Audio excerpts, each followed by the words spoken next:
दोस्तों आपको याद ही होगा रूस के सबसे बड़े महाबली S-400 का जिस तरह से भारतीय वायुसेना ने ऑपरेशन सिंदूर के दौरान इस्तेमाल किया है। उसने एक साथ पाकिस्तान, चाइना और तुर्की इन तीन देशों के होश पूरी तरह से फाख्ता कर दिए थे। दोस्तों ये तीनों के तीनों अभी तक भारत के दिए उन गहरे जख्मों से उबर भी नहीं पाए हैं। दोस्तों रूस जिसने इस अचूक वायु रक्षा प्रणाली को बनाया है वो खुद हैरान था कि भारतीय जांबाजों ने इस मशीन से वो करवा दिया जो उनके खुद के इंजीनियर्स और वैज्ञानिक भी आज तक नहीं सोच पाए थे।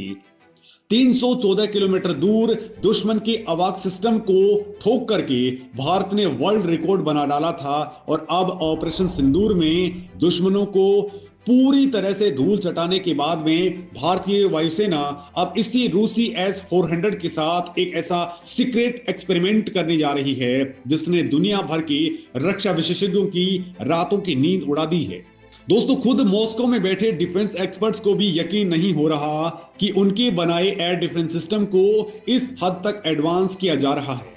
लेकिन दोस्तों आखिर ऑपरेशन सिंदूर की उस रात में ऐसा क्या हुआ था जिसने चाइना के एडवांस सैटेलाइट्स को भी पूरी तरह से अंधा कर दिया।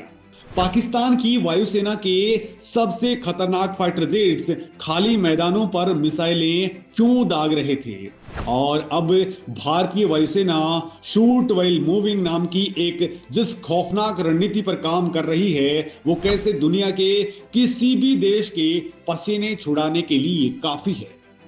दोस्तों इन तमाम सवालों के जवाब जानने के लिए हमें सबसे पहले उस महाबली की असली ताकत को समझना होगा जिसके नाम से ही दुश्मनों के कैंप के अंदर खलबली मच जाती है।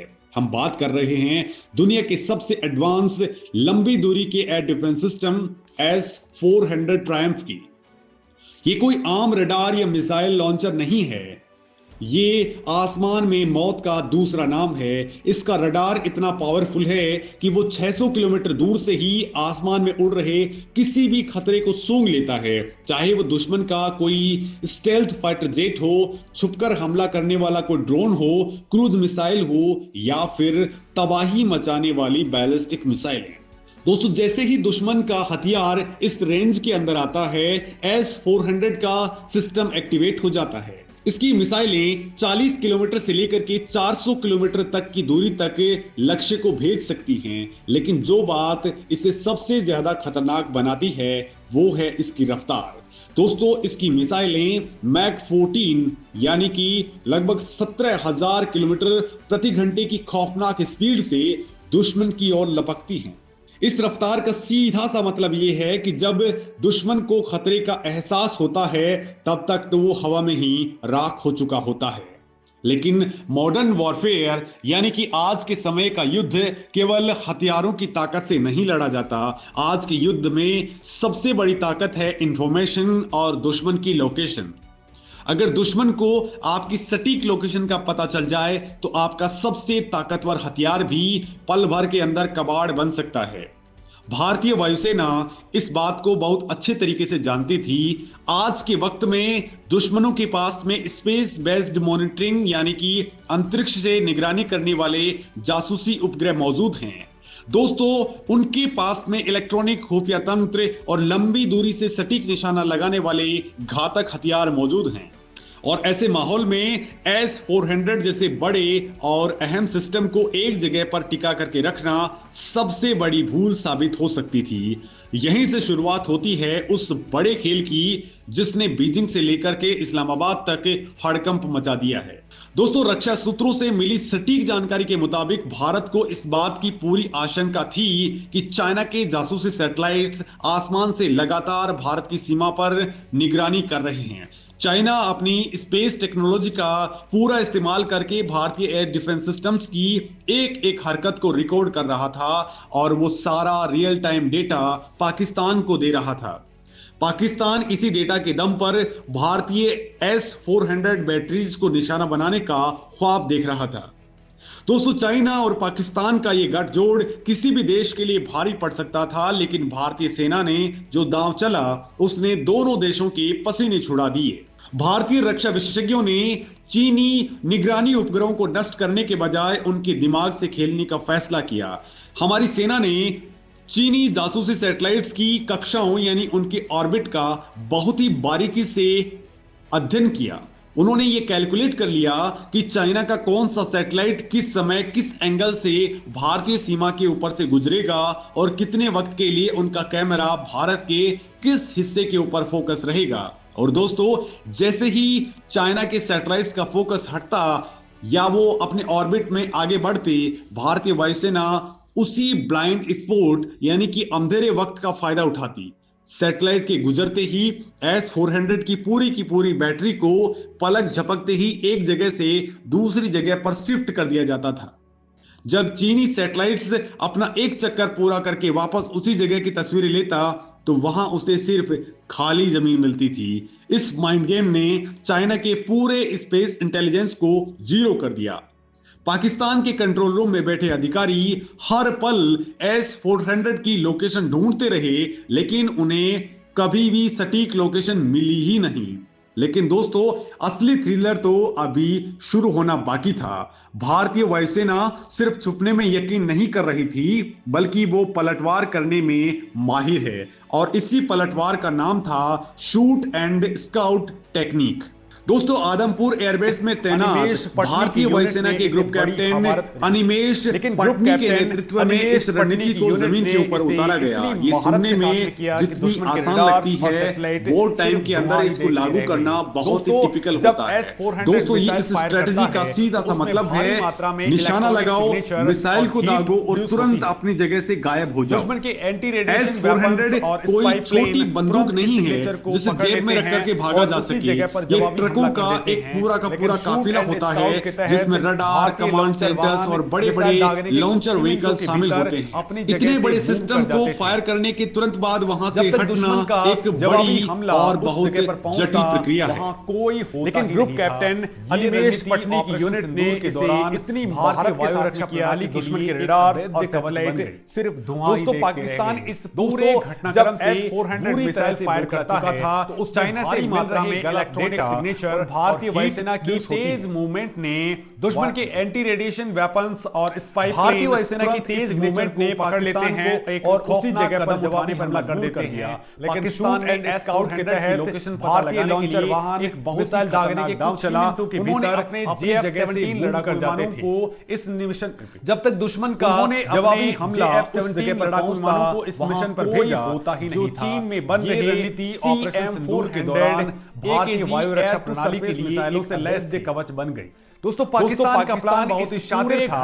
उन्होंने एक F-17 फाइटर जेट को चाइना से मिल रहे गलत डेटा भारतीय वायुसेना की तेज मूवमेंट ने पाकिस्तान को एक दोस्तों पाकिस्तान का प्लान बहुत ही शातिर था। उन्होंने एक F-17 विमान को चारे के रूप में आगे भेजा। एक मकसद था कि भारतीय रडार इस उन्होंने अपने F-17 एक्टिवेट करें और मिशन पर भेजा लॉक कर दें। जो चीन में बन रहे सिस्टम CM-400 पीछे उड़ रहे बाकी पाकिस्तानी मिसाइल थे। दोस्तों, पाकिस्तान का प्लान बहुत ही शातिर था। जैसे ही भारतीय सिस्टम एक्टिवेट होता के रूप में आगे भेजा, मकसद था कि भारतीय रडार इस विमान इलेक्ट्रॉनिक सिग्नल को पकड़कर तुरंत ही अपनी मिसाइलें दाग लॉक कर दें। जैसे ही भारतीय सुसाइडल मिशन होता, पीछे उड़ रहे एक विमान की बलि देकर विमान भारत के इलेक्ट्रॉनिक सिग्नल को पकड़कर तुरंत ही अपनी मिसाइलें दाग देती। पाकिस्तानी वायुसेना का चाल सुसाइडल मिशन था, जब पाकिस्तान एक वायुसेना का बलि देकर भारत के 9 से 10 सेकंड तबाह करना चाहता। जैसे ही पाकिस्तानी लेकिन दोस्तों पाकिस्तानी वायुसेना की चाल बढ़ने पर ही बहुत भारी पड़ गई। भारतीय वायुसेना का रेस्पॉन्स टाइम कर लिया 9 से 10 सेकंड पाकिस्तान ने जैसे ही पाकिस्तानी JF-17 ने भारतीय सीमा की तरफ बढ़ने की हिम्मत की। दोस्तों, पाकिस्तान ने अपनी CM-400 AKG मिसाइलें फायर कर दी। CM-400 AKG मिसाइलें फायर कर दी। नतीजा क्या हुआ ये जानकर मिसाइलों का आमना सामना हुआ। नतीजा क्या हुआ ये जानकर आप दोस्तों पाकिस्तान की सेना की मिसाइल पर गर्व होगा। दोस्तों, पाकिस्तान की मिसाइलों को बीच रास्ते में ही हवा में ही राख कर दिया। पाकिस्तान की सभी मिसाइल एक दोस्तों पाकिस्तान की मिसाइलों को बीच रास्ते में ही हवा में ही राख कर दिया। पास में दूसरी मिसाइल लोकेशन सुनसान और खाली मैदान पाकिस्तान के अंदर जाकर उस जगह पर जाकर गिरी पाकिस्तान के पास कुछ देर पहले की सही लोकेशन नहीं थी, लेकिन शूट एंड स्काउट नीति के तहत पर जाकर गिरी भारतीय यूनिट जहां कुछ देर पहले निकल चुकी S-400 तैनात था। पाकिस्तान का सबसे बड़ा ऑपरेशन नीति के तहत भयानक मजाक बनकर के पहले ही सुरक्षित निकल चुकी थी। सूत्रों के माने तो इस पूरे संघर्ष के दौरान S-400 प्रणाली भयानक मजाक बनकर निशानों से 6 हवाई लक्ष्यों को माने तो इस पूरे संघर्ष के दौरान S-400 प्रणाली रक्षा मामलों की संवेदनशीलता को देखते हुए 6 हवाई लक्ष्यों को पूरी तरह से नष्ट कर दिया था। हालांकि दुश्मन रक्षा मामलों की संवेदनशीलता को देखते हुए इस बात की गवाही दी तौर पर इन दावों की सेना ने आसमान पर लेकिन दुश्मन खेमे में कब्जा जमा लिया। हाहाकार ने खुद S-400 की गवाही दी। बहुस्तरीय यानी मल्टी लेयर्ड रक्षा क्षमता ने एक ही समय के अंदर अलग-अलग ऊंचाई और दूरी पर मौजूद पाकिस्तानी बहुस्तरीय यानी मल्टी लेयर्ड रक्षा क्षमता ने एक ही समय के अंदर अलग-अलग ऊंचाई आप सोच रहे होंगे पर मौजूद पाकिस्तानी स्काउट रणनीति इतनी ज्यादा कामयाब किया और उन्हें न्यूट्रलाइज कर दिया। दोस्तों आप सोच रहे होंगे कि जब शूट एंड स्काउट रणनीति इतनी ज्यादा कामयाब थी, सेना जानती है कि दुश्मन भी अपनी गलतियों से सीख रहा है।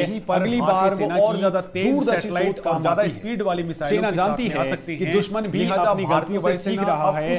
अगली बार वो और ज्यादा तेज सैटेलाइट और ज्यादा स्पीड वाली मिसाइलों के साथ में आ सकते हैं। लिहाजा भारतीय वायुसेना अब दोस्तों ये नई रणनीति है शूट व्हाइल मूविंग, यानी कि चलते चलते मिसाइल फायर कर देना। जरा इस बात को गहराई से समझिए। अब तक S-400 लॉन्चर को मिसाइल दागने के लिए एक जगह पर रुकना पड़ता था, खुद को स्थिर करना पड़ता था और फिर फायर करना होता था। फायर करने के बाद उसे वहां से हटने में कुछ सेकंड का टाइम लगता था। लेकिन दोस्तों नई योजना के तहत ये भारी भरकम लॉन्चर वाहन पूरी तरह से रुकेंगे ही नहीं। ये वाहन लगभग 5 से 10 किलोमीटर प्रति घंटे की धीमी गति से रेंगते हुए आगे बढ़ते रहेंगे। और दोस्तों इसी चलती हुई स्थिति में सिस्टम लक्ष्य को लॉक करेगा और अपने प्रक्षेपण की पूरी तैयारी कर लेगा। जैसे ही मिसाइल ट्यूब से बाहर निकलेगी, वाहन का ड्राइवर तुरंत एक्सीलरेटर दबा देगा और तेज गति से उस इलाके को छोड़ देगा। इसका दोस्तों सीधा सा मतलब यह है कि लॉन्चर को स्थिर पोजीशन के अंदर रहने का समय बिल्कुल खत्म हो जाएगा। जब सिस्टम रुका ही नहीं तो दुश्मन उसकी सही लोकेशन का अंदाजा कैसे लगा पाएगा। चलते हुए वाहन से एक इतनी बड़ी और घातक मिसाइल फायर करना कोई आसान काम नहीं होता है। इसके लिए बेहद ही जटिल सॉफ्टवेयर अपग्रेडेशंस और मैकेनिकल स्टेबलाइजेशन की जरूरत पड़ती है। और दोस्तों यही वजह है कि भारत का यह कदम दुनिया भर के रक्षा हलकों में चर्चा का विषय बन गया है। भारत S-400 के कॉन्फ़िगरेशन को इस तरह का अपग्रेड कर रहा है कि यह सिर्फ एक एयर डिफेंस सिस्टम ही नहीं बल्कि एक चलता फिरता किला बन जाएगा, जिसे ट्रैक करना या हिट करना दुश्मन के लिए लोहे की चनी चबाने जैसा होगा। अब दोस्तों भारतीय वायुसेना जिस तेजी से आगे बढ़ रही है वो साफ संदेश है कि हम सिर्फ अपनी सीमाओं की रक्षा नहीं कर रहे हैं बल्कि युद्ध के नियम भी खुद ही तय कर रहे हैं। दोस्तों जब अंतरिक्ष से दुश्मन की नजरें हम पर टिकी हों तब जमीन पर अपने हथियारों को इस तरह से ऑपरेट करना होगा कि दुश्मन के पसीने छूट जाएं। दोस्तों यह केवल एक कुशल और पराक्रमी सेना ही कर सकती है। चीन के सैटेलाइट्स का फेल होना और पाकिस्तान की मिसाइलों का हवा के अंदर ही दम तोड़ देना इस बात का पक्का सबूत है कि भारतीय वायुसेना की प्लानिंग के आगे दुनिया की कोई भी तकनीक टिक नहीं पाएगी। तो दोस्तों इस शूट व्हाइल मूविंग स्ट्रेटेजी को लेकर के आपका क्या कुछ कहना है? क्या ये ऑपरेशन सिंदूर पार्ट 2 के अंदर बड़ी सफलता को कायम कर पाएगी? अपनी राय कमेंट में जरूर दें। नमस्कार दोस्तों।